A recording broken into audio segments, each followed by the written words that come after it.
Welcome back to Chopping It Up with Lil Ron. Today we have another guest in the building. This particular guest is an all-around entrepreneur. When I first met her, this lady was an awesome beautician. It always been an awesome beautician to me. Very smart lady, very religious, always handle her business, always on her grind. I know her by Meka. So I want you guys to welcome the one and only Miss Meka. Thank you, Ron, for having me. Yes, yes. How you doing? How you I'm been? doing well. I'm doing awesome. God's been good. Yes, he has. He's been excellent, excellent, and good to meet Yes. you as well. Yes. So I brought you on to the show because we've been trying to do this for what? I mean, about 2-3 months we've been trying to do this. Oh, wow. Yes, Yeah, sir. and every time our schedules would be conflicting, but I know I brought you on here so we can talk about your new business that you're actually doing. But for the people that don't know you, can you kind of give them like a little backstory about who you are and what you do, and we can go from there. Okay. Well, originally I'm from Louisiana, and Okay. when I came from Louisiana to Texas, Mm-hmm. I was already doing hair in Louisiana, but my business came really off the ground when I moved to Texas, Mm-hmm. and when I moved to Houston, and so for almost 20 some years now, I've been in the hair business. Mm-hmm. And so I've been to many locations. I did many of people. And so, and right now, I believe with my hair business, I believe I'm transitioning over to a new leaf. And Okay. so, not that I'm putting hair totally under my feet, but it's a new leaf in my Okay. life. And so, I'm ready to jumpstart over into something new. You know, you do wonderful hair. This lady does hair. You actually done my sister-in-law's hair, and you done other people I didn't send to you. So I know you're an excellent beautician. Some people don't take the time out and actually care about their clients with their hair. When you do somebody's hair, you do somebody's hair. You don't just jump in somebody's head and just do their hair and just send them on their way and just take their money. You care about your clients, and I can't take that from you. And that's what I always liked and admire about you. So I always call you cuz because you always been that nice person. You keep that smile on your face. You about your business. You don't play games. You get straight to the point, and that's the way it's supposed to be. Thank you, Ron. Yes. So this business that you got. Tell me a little bit about your business that you have. The new leaf that I'm turning over in the business is a leadership program for girls, for young girls ages 8 through 17. Okay. Um, when I started this business, I started this thing, I would look out my window and Mm-hmm. see all the little girls that's playing in the area or just being little girls. And, I saw some things that I didn't like Mm-hmm. for as the young girls and what they would do, um, you know, just how they carried themselves. And so I was punctured to do something. Mm-hmm. And as I look in the world today, we don't have enough leaderships or mentorship when it comes to our young people That's right. because if you really want to know, this is a different generation. Mm-hmm. It's totally different from when we was children. We had Yes. much respect. We did things, but Mm-hmm. we had a respect level for our Grandma didn't play adults. that. Grandma didn't play that. Grandpa, and it was yes, ma'am, and no, No, ma'am, and ma'am. it was yes, sir, and no, sir. So when I look at the children nowadays, they don't have the respect That's right. that we used to have, and somebody has to step up and be bold enough to say something and to get Mm-hmm. things back in order. And my thing is, if I just reach one, Mm-hmm. I might reach thousands, but if I Correct. just reach one, then one has enough power to reach another, Another one. You're right. and another and another, and so that's what I'm about. It's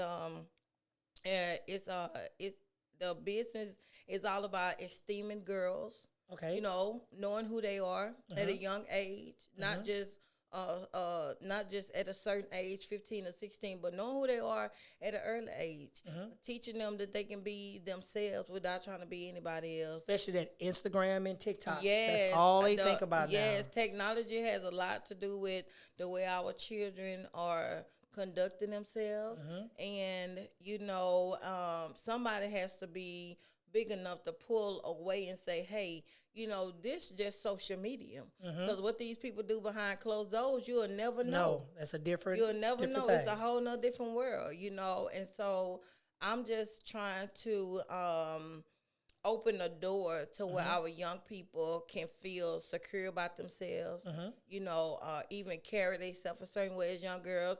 You know, you don't have to wear your shorts way all the way up here. You know, you don't wear have to wear dresses. your cutout shot, you know, because they think, and society has taught them that gets attention from guys. But really, that's not what gets the attention from guys.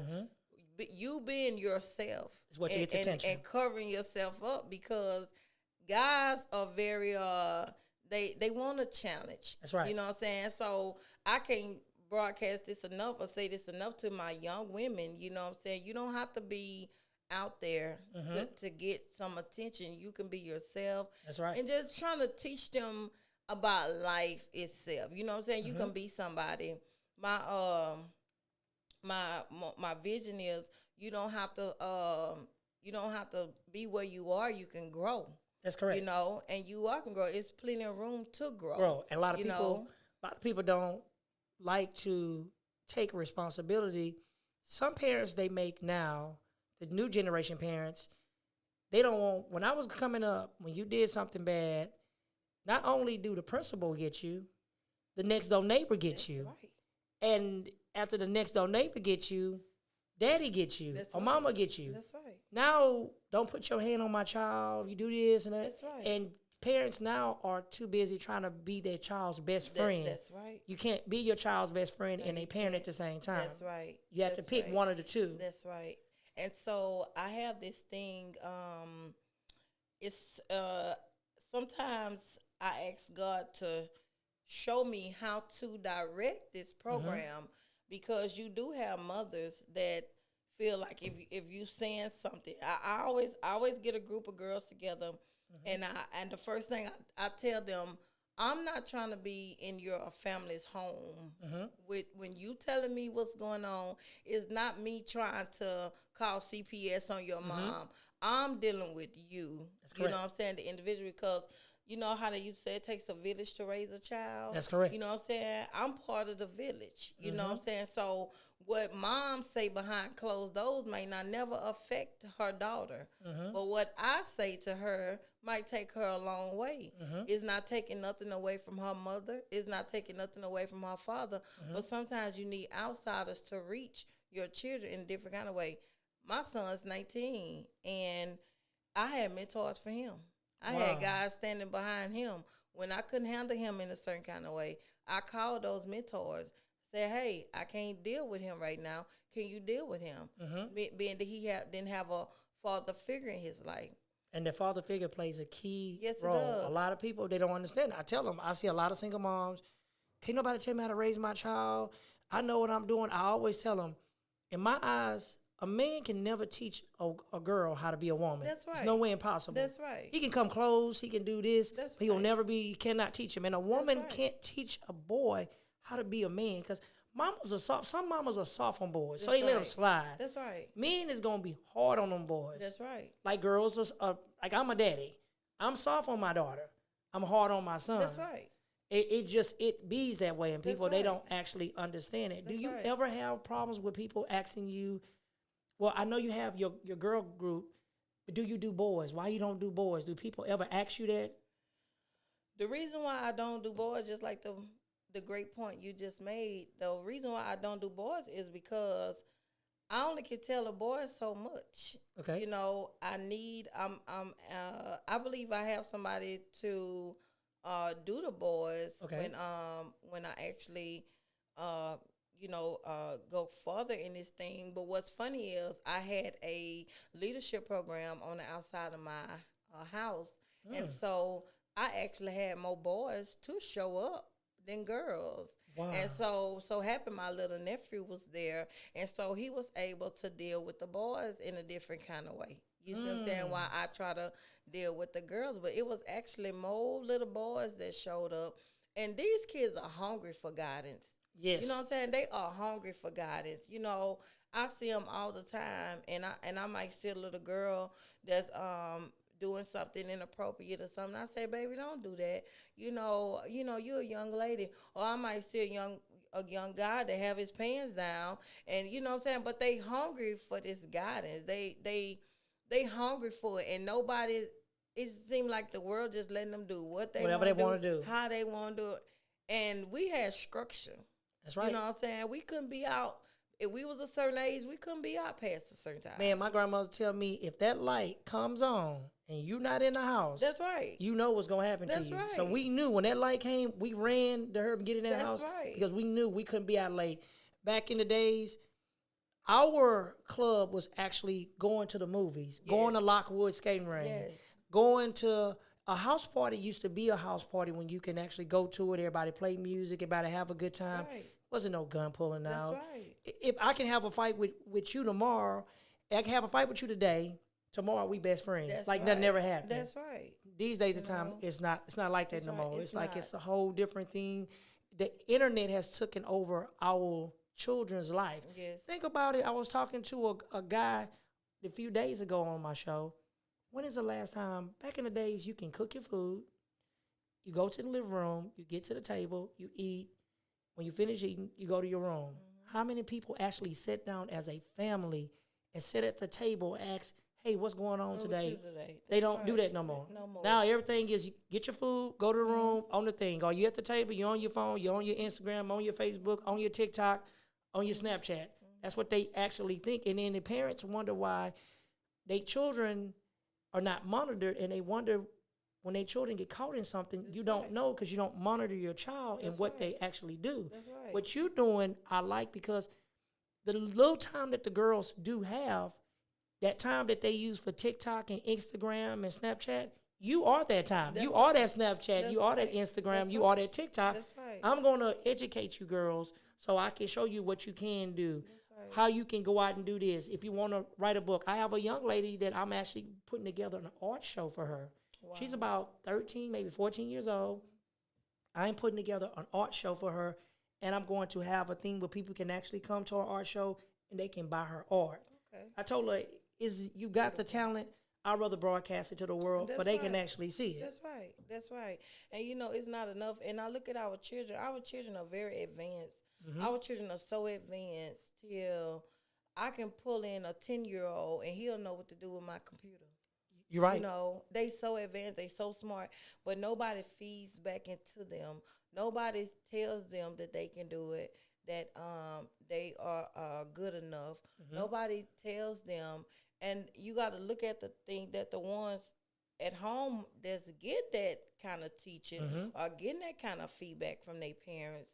Then you have a outside influence. You know what I'm saying? They're being socially influenced by their friends.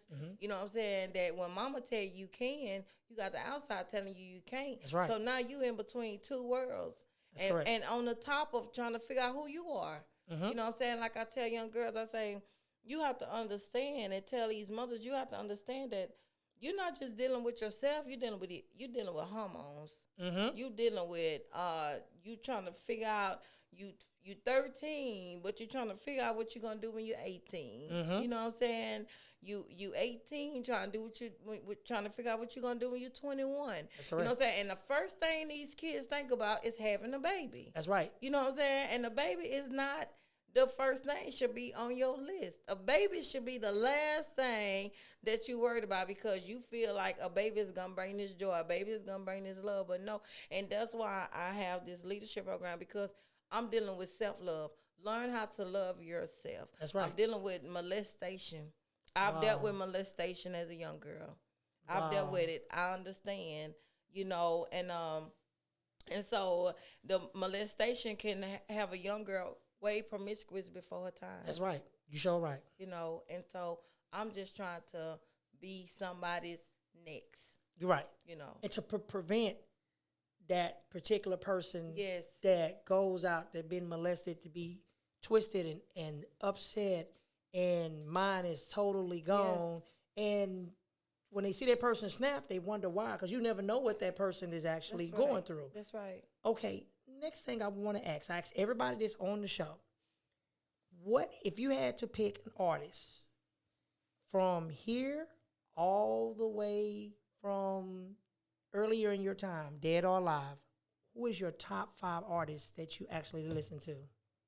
Top 5. It can be dead or alive. It don't matter who. It's no right or no wrong answer. I would still be listening to Tupac.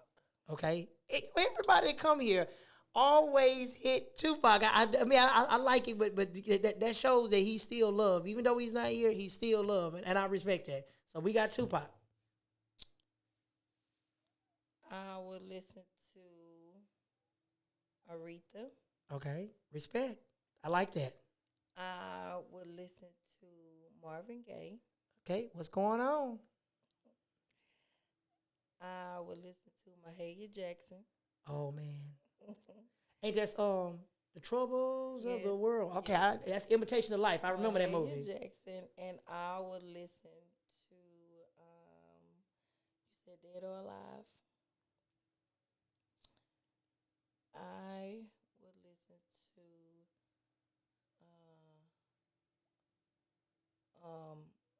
he's a Like they say in church, take the gospel. time, baby. What's his name? Marvin. Okay, Marvin yes, Sapp. there you go. Yes.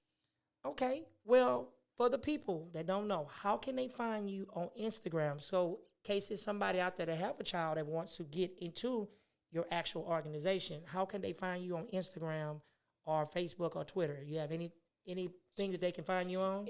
If anybody wants to find me, I am on Instagram on Tamika25. That's TAMEKIA 25. And I have a Facebook name with the leadership program. It's called Ruth and Naomi's Girls. That's Ruth and Naomi's Girls Leadership Program. And also I have a personal business number, and the number to that is 346-283-5333. Again, it is 346-283-5333. Now, she ain't telling y'all to call her no 2 or 3 o'clock in the morning. So make sure you understand that. Don't call the lady at 2 o'clock in the morning asking her questions. Give her time to get up and get herself started. And I will respond back. She will respond. I call her sometime, and it may say I'm driving my Nissan Road, but she gonna call you back. But until next time, always remember anything is possible. Thank you for tuning in to the Lil Ron Show. And until next time, we out. Peace.